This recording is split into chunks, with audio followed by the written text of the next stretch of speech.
Pune train accident train भितर थे समस्त ओडिया।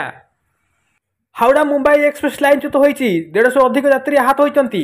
यह दुर्घटना 2 यात्री मृत्यु होते सूचना मिली। तेज यह दुर्घटना पर 3 ट्रेन बातिल होती।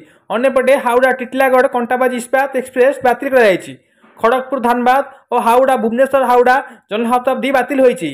सेहीपरि 3 ट्रेन स्वल्प बातिल और 8 ट्रेन गतिपथ बदल दी जाएगी।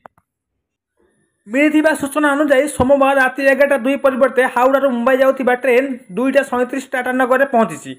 एठारे 2 मिनिट अटक यह परवर्ती स्टेशन चक्रधरपुर अभिमुखे यात्रा कला किंतु यार परवर्ती स्टेशन में पहुंचा पूर्व बड़ ट्रेन आसन 3:45 दुर्घटना सम्मुखीन होता।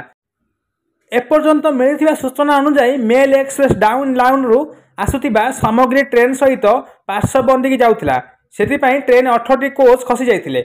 मेल एक्सप्रेस अनेक कोच परस्पर सह मुहांमुही धक्का होते एवं उच्च राति हेतु अनेक मध्यम आगू मुहाई। यह दुर्घटना केते भयंकर थिला जे ता आकलन कर पारिबो नाही। अनेक बगी एकत्र होई अटकी जाइतिला।